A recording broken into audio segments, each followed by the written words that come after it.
Good morning, ladies and gentlemen. Welcome to City Griffin Board of Commissioners, October 28, 2025 meeting. We will begin to discuss the current status of Environmental Council. City Manager Jesse O'Connor will address.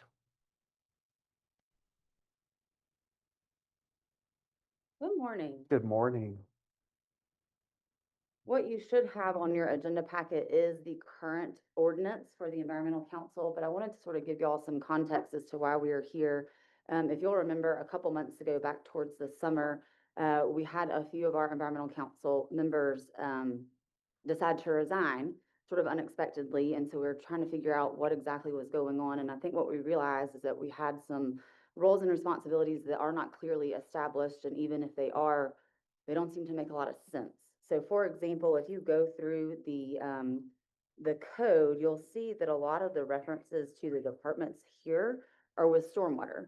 There are reasons for that. And so in talking with our directors, there are certain things that we are required to do to keep up with our Water First designation.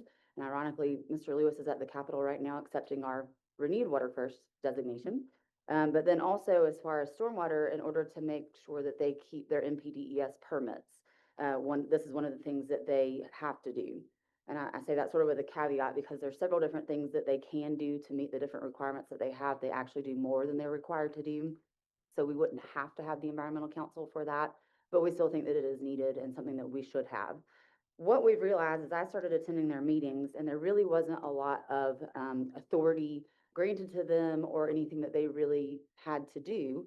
But unfortunately, I think we have not used them in the way that we should have. They should be very much like the Planning and Zoning Board, where it is a recommending body to you all, depending on what is coming to you all. So the examples that I gave them or data centers. What does the Environmental Council think about data centers? Are there environmental concerns that they would like to make sure that you all are aware of before you either propose an ordinance or approve a building permit?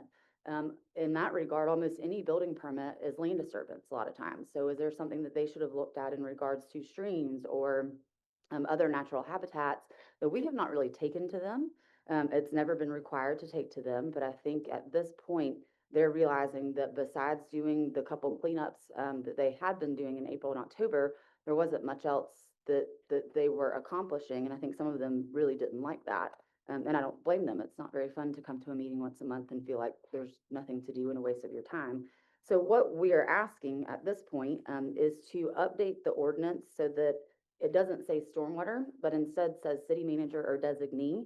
And this is in regards to who is sort of responsible for the council, because we've realized that that's going to change depending on what's going on. Our tree canopy, in order for us to be a tree city, the Public Works Department would have to go to Environmental Council and talk to them about that. So what we're realizing is we really need to be able to designate who goes on any particular month based on what the needs are from either our operational aspects of the city or based on what's coming before you because of development that will be in the future. So we'd like to see if you have any opinions on this.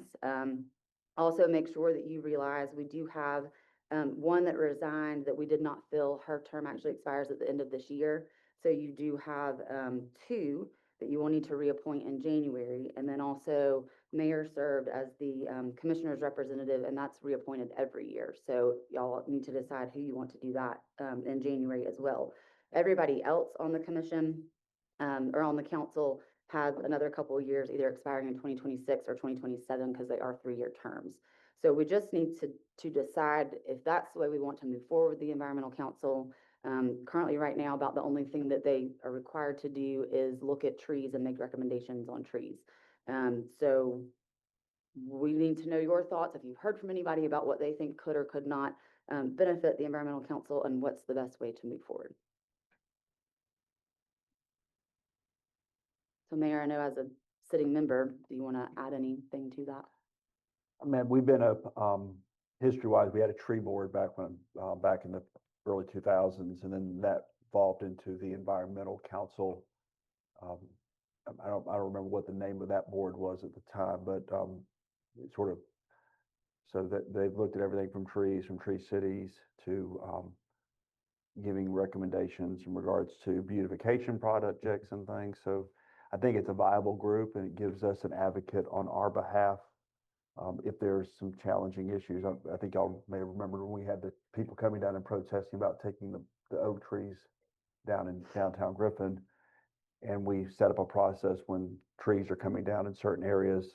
We put notification placards on them so that people at least understand that that tree is diseased and needs to come down. So overall, I think the group is worthy of using their resources, their time, their energies. We do our, tree plantings. We do our Arbor Day presentation. We do the tree giveaway every year. So I think it's worthy of us continuing. And again, if someone is dying to get on the board as of January 26th, that's a commissioner appointed position. Still employ or hire an arborist on staff, or do we? We contracted one now. Oh, We okay. didn't have the need for a full-time arborist, so we contract as needed.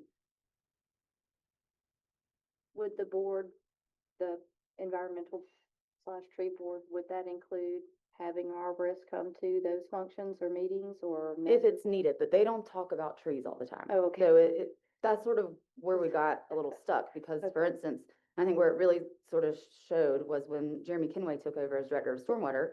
He'd never been to an environmental council meeting. He went to a couple and he's like, why am I here? They're not talking anything about what I do. So it just doesn't make a lot of sense to have stormwater as the designee for this group, which I think it's because it should change what we're discussing. It depends on what the environmental concern is at that time.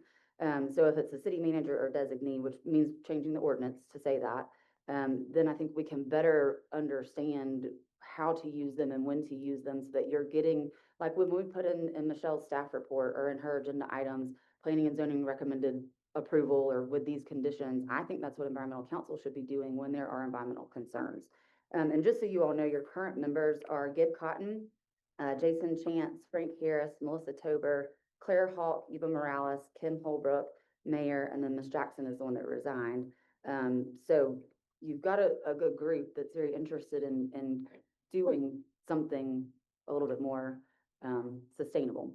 And we've met with them several times, and they do know that I'm coming today to sort of talk about this with y'all to see where we want to go.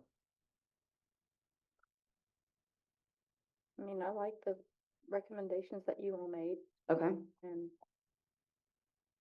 do they, obviously, I think we're all on the same system. They meet just like we do here.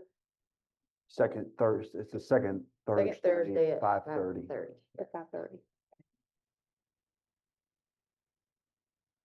Is everybody good with a change? The change will be simple as far as ordinance, that it's just, rather than say director of stormwater, it'll say city manager or designee. And that way we can better tailor it to what's needed at that time. I agree. Yes. Okay. Good consensus.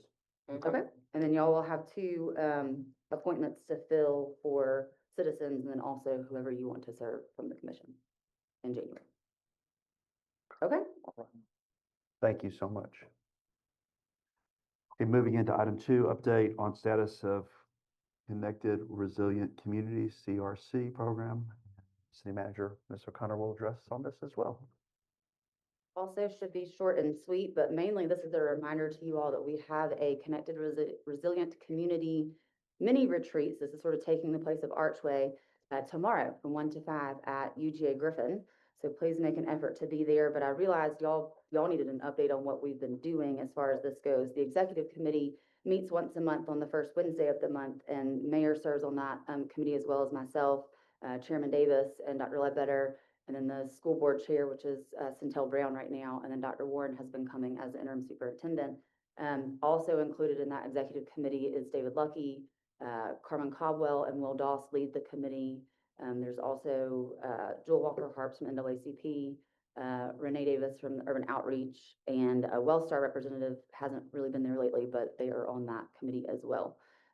So at this time, we realized that Archway was something that we had done for quite some time, and to graduate from Archway would be a good thing for us because we need to be able to do it on our own without the help of the University of Georgia.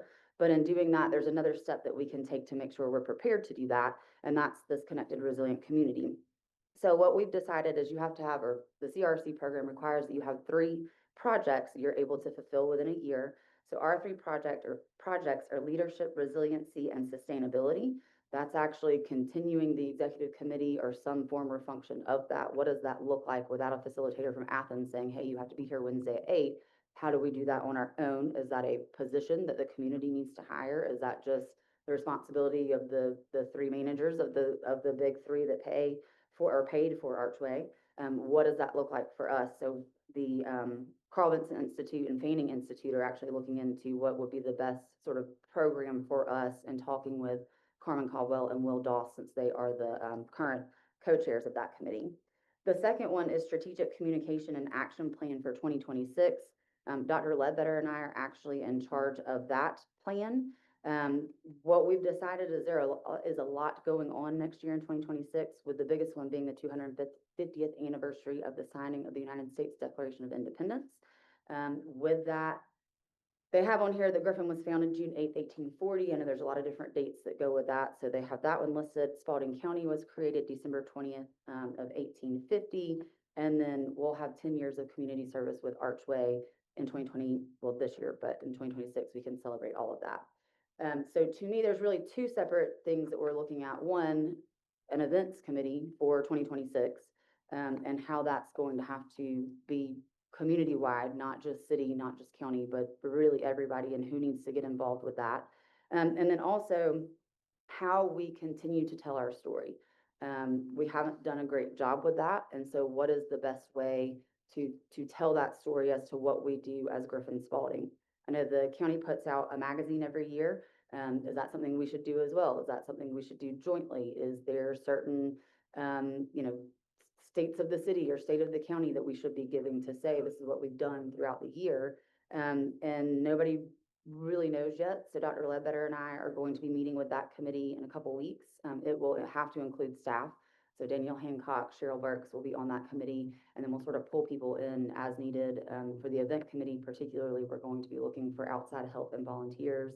From the Historical Society, we'll want Ms. Barton as our archivist to come and help us, but we will be looking for different things for the next year as far as that goes. And then thirdly, we realize that workforce development is a huge deal here, as many of the industrial companies are telling us they need help, they need work. And so we're sort of naming that Education for a Quality Workforce, which would then tie in the school system as well as our actual workforce development. So Dr. Clark with Southern Crescent and then David Lucky are the two that are championing that goal. They have come up with a workplace summit that they will be doing in the spring of next year. I don't think they've decided on an exact date, but they've got together Southern Crescent, the College and Career Academy, the school system, UGA Griffin, the Development Authority, Three Rivers, all different sort of groups to come in and say, here's what's missing, here's what we need, here's how we can fill those gaps with things that we already have, and sort of putting all that together to let industries know we can provide you workforce if you come to Griffin Spalding. So those are the three projects that we have over the next year, and we will need to figure out what that looks like and sort of finalize by June 30th. So that is why we're asking for everybody to come tomorrow from 1 to 5 to do that mini retreat at I think UGA they Griffin. moved it to 4 o'clock now. 1 to 4? 1 to 4 now. Okay, Next thank round. you. And then we'll have our normal 2-day full retreat in spring of 2026, but we don't know yet when that will be. I think February something is tentative. So that is the update there. On the workforce development from Three Rivers, they were out at the old industrial park and their lease expired. They have now partnered with Southern Crescent and now are having the Three Rivers Workforce Development Office in Southern Crescent Technical College in the Dundee building, which they're excited about now that Dr. Clark has, I think I announced it and they've worked out a partnership, but they'll actually be able to be right there in Southern Crescent. They're going to reach out to Chad at the College and Career Academy to see how they can start trying to funnel the different career-based stuff. So the work, to me, the workforce development is to me the most exciting opportunity for us to really focus in on that project. Any questions or any thoughts? Did we need to respond back to that to be there tomorrow, or? I don't think there was an RSVP. Oh, okay. And that's going to be at UGA Griffin. UJ Griffin. Okay. All right. Any other questions or comments on? I know it's probably in the email, but whereabouts at the UGA? I knew off the top of my head, I would tell them. I think it's Stuckey, but it might be Stuckey or Student Learning. But I'll get it. I'll text Okay. the team, make sure you. Okay. Anything else? Okay. So does anybody else have anything else on any other matter before we go into executive session? All right, thank you, Ms. O'Connor. Item three is consider executive session pursuant to OCGA section 501421 for the purpose of consulting and meeting with legal counsel pertaining to pending and potential litigation, settlement claims, administrative proceedings, or other judicial actions brought or to be brought by or against the agency or any officer or employee, or in which the agency or any officer or employee may be directly involved pursuant to OCGA section 15143B2 for the purpose of discussing, deliberating upon the appointment, employment, compensation, hiring, disciplinary action, or dismissal, or periodic evaluations or rating of public officer or employee, or pursuant to OCGA section 15143B1B for the purpose of authorizing negotiations to purchase, dispose of, or lease property. Do I have a motion to go into executive sessions? Commissioner Tenzo with the motion, second by Commissioner Murray. All in favor, please join us in the rear.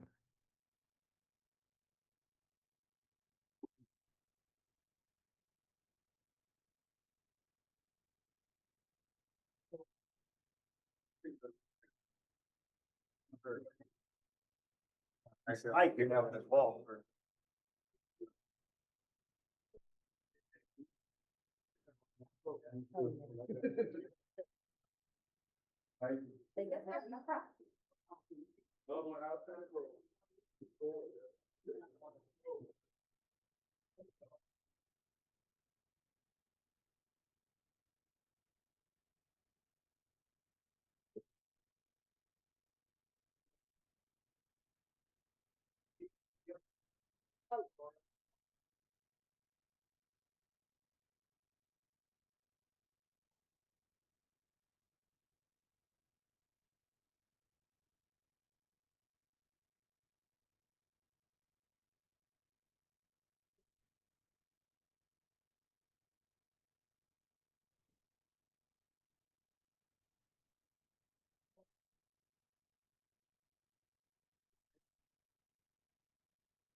Oh, yeah, that day.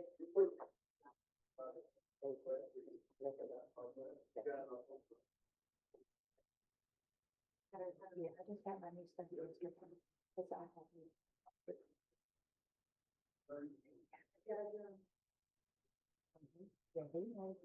All right, we have a motion to Cancel, what's our motion? The motion to adjourn, thank you. Do I have a motion to adjourn? Second. Yeah. Okay, we'll see y'all tonight at 6 o'clock.